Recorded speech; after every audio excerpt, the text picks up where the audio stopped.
మహిళల కోసం central bank of India ఇప్పుడు మీకు అందిస్తోంది గృహ రుణం. అతి తక్కువ వడ్డీ రేట్లకే ప్రత్యేక సెంటు గృహలక్ష్మి. పూర్తి వివరాలకు వెంటనే సంప్రదించండి 18003030. రాజమండ్రి తాలూకా ఎయిర్పోర్ట్ ని డెవలప్ చేయాలి. ఏవైతే పెండింగ్ కార్యక్రమాలు ఇక్కడ ఉన్నాయో అవన్నీ కూడా ఇమీడియట్ గా కంప్లీట్ చేయాలన్న ఆలోచనతో ఈ రివ్యూను కూడా మేము పెట్టడం జరిగింది. పెండింగ్ కార్యక్రమాల్లో ఒక టెర్మినల్ బిల్డింగ్ ఇప్పుడే మీరు చూస్తున్నారు. సుమారు 10 ఫ్లైట్స్ రోజు కూడా ఇక్కడ రాజమండ్రి ఎయిర్పోర్ట్ నుంచి ఆపరేట్ చేస్తున్నాయి. దాని కెపాసిటీ సుమారు 220 జనాభా అయితే ఆల్మోస్ట్ 1000 వరకు కూడా ఇప్పుడు ట్రావెల్ చేస్తున్నారు. అంటే ఓవర్ కెపాసిటీతో ఈ టెర్మినల్ బిల్డింగ్ రన్ అవుతుంది. దాని సందర్భంలో అడిషనల్గా ఒక టెర్మినల్ బిల్డింగ్ కూడా యాడ్ చేస్తూ 2023లో దాని వర్క్ స్టార్ట్ అయింది. 25 కల్లా కంప్లీట్ చేయాలి.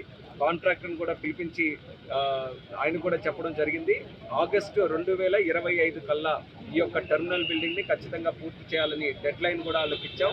అది ప్రోగ్రెస్ కూడా ఆ నాటికి పూర్తవ్వడానికి సివిల్ ఏవియేషన్ మినిస్ట్రీ దగ్గర నుంచి, మా మినిస్ట్రీ దగ్గర నుంచి కూడా ప్రత్యేక వాచ్ రాజమండ్రి ఎయిర్పోర్ట్ మీద పెట్టి పనుల్లో జాప్యం లేకుండా తొందరగా జరిగే విధంగా మేము చేస్తాం. అదనంగా స్థానికంగా వచ్చిన తర్వాత మేము రివ్యూ చేస్తున్నప్పుడు ఎమ్మెల్యే గారి ద్వారా, స్థానికుల ద్వారా కొన్ని సమస్యలు కూడా మా దృష్టికి వచ్చాయి.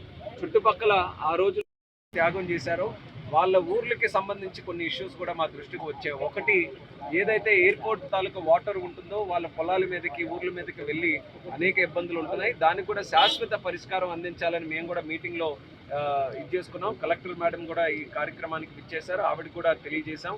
ఆల్టర్నేట్గా అంటే శాశ్వత పరిష్కారం కింద ఈ ఎయిర్పోర్ట్కి వస్తున్నటువంటి వాటర్ ఏదైతే ఉందో దాన్ని పక్కన ఉన్నటువంటి గడ్డ కలపడానికి, శాశ్వత పరిష్కారం మీద ఈ గడ్డ తొర్రిగడ్డ కలపడానికి కూడా ఒక ఆలోచనతో ముందుకు వెళ్తున్నాం.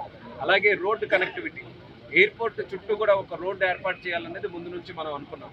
అందులో కొన్ని గ్యాప్స్ మనకి ఏర్పడ్డాయి. సుమారు ఒక 0.5 to 0.7 కిలోమీటర్ వరకు కూడా అదనంగా ఈ రోడ్డు కనెక్టివిటీని మనం ఏర్పాటు చేయాలి. అది కూడా కలెక్టర్ మేడంకి అప్పచెప్పాం.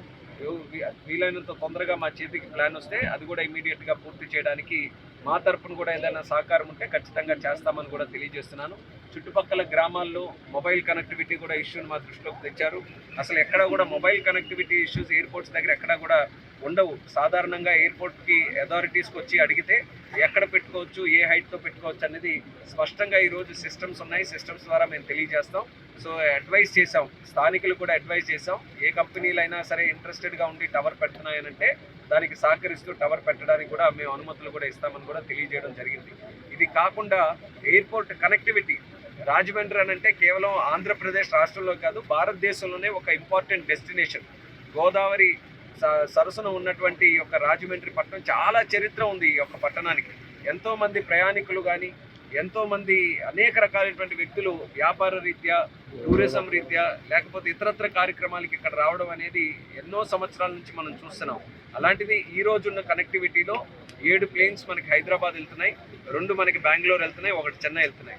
ఇప్పుడే కూర్చున్న తర్వాత కొన్ని అడిషనల్గా కావాల్సినటువంటి లొకేషన్స్ కూడా, కనెక్టివిటీ పాయింట్స్ మాకు తెలియజేశారు. అందులో ముఖ్యంగా ఢిల్లీకి కూడా కావాలని ఒక రిక్వెస్ట్ వచ్చింది.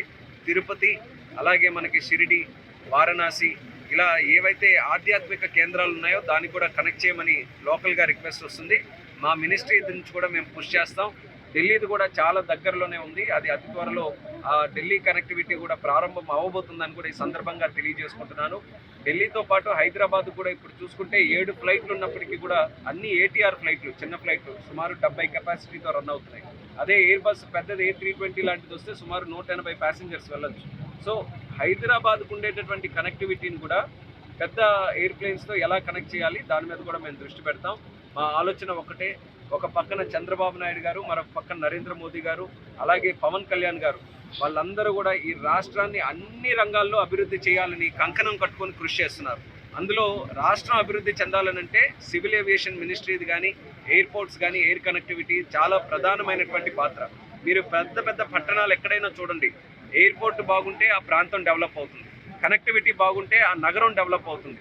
అదే రీతిలో రాజమండ్రి ఎయిర్పోర్ట్ మీద ప్రత్యేక దృష్టి పెట్టి కనెక్టివిటీ ఇచ్చి, టెర్మినల్ కెపాసిటీ పెంచి, ఇక్కడ అదనంగా ఫెసిలిటీస్ అన్నీ కూడా పెంచితే మనకి రాజమండ్రి కూడా శరవేగంగా అభివృద్ధి చెందే అవకాశం ఉంటుంది.